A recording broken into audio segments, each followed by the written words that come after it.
9月来啦！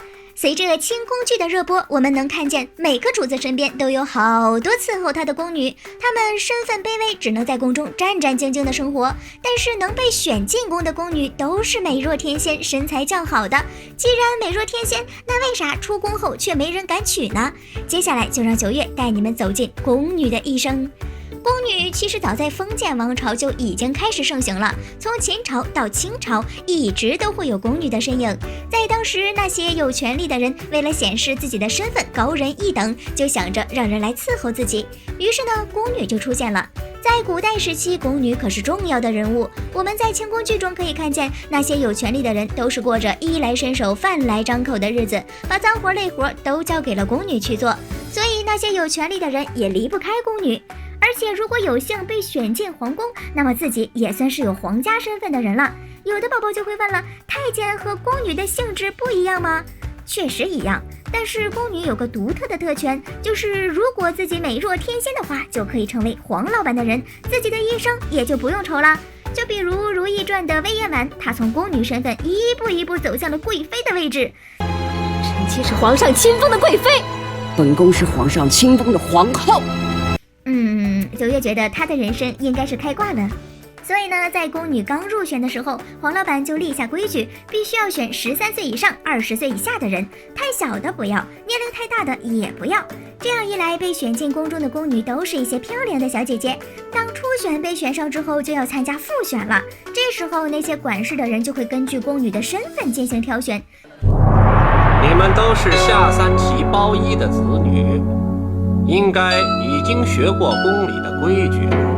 比如这个小姐姐是正黄旗的，那个小姐姐是镶黄旗的，身份不同，她们所服侍的人也就不同啦。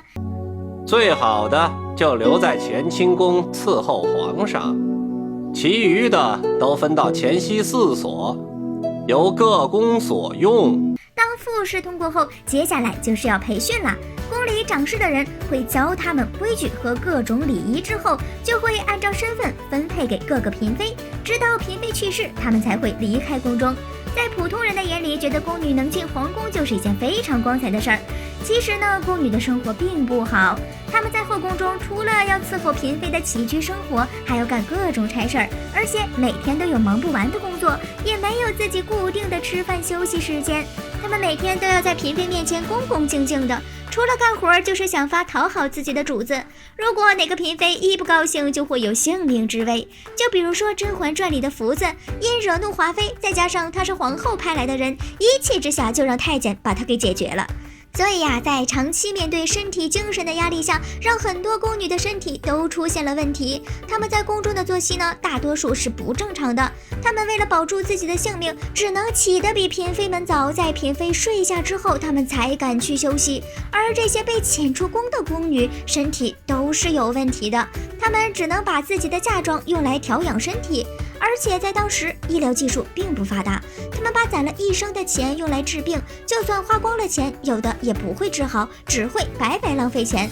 在古代的时候，人们都很注重传宗接代，男子娶妻都对女子的身体健康有着很高的要求。如果自己娶的妻子是个身体虚弱的人，那么生下来的孩子很容易就会夭折，甚至导致不育，也就自然没人娶宫女为妻了。这些宫女呢，虽然在宫里过着艰苦的一生，但是她们比普通人来说懂得东西太多，她们知道怎么伺候人，而且过习惯宫里的生活，所以出来的时候呢，宫女一般的眼光都会比较高，一般人她们看不上。但是他们看得上的一般都是家里有钱有权的男子，然而那些人们讲究的是门当户对，也自然看不上他们，所以呢，这些宫女只能孤苦无依咯。再者就是他们出宫的年龄太大，在后宫如果自己中奖，可能会被提拔为掌事宫女或者黄老板的女人，这样自己的余生也就可以有依靠了。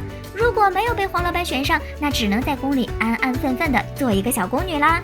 要知道他们宫里服侍嫔妃一直都是10几20几年，当他们能出宫的时候，也就超过婚配年龄了。在封建社会，女子结婚一般都在10几岁，也就是他们刚被选进宫的时候。9月觉得他们把最美好的时光都给了宫中，真是可悲呀。还有一些人出宫之后可以到有钱人的家里，如果自己能被富家公子看上，那自己也能成为一个小妾，也就不用再过那些劳累的生活了。如果运气还是没那么好，只能找个离过婚的男人共度余生啦。九月觉得古代的宫女真是太可怜了，把自己最美好的时光献给了别人，最后却只能自己一个人度过凄凉的晚年。关注九月，了解古代新鲜事儿。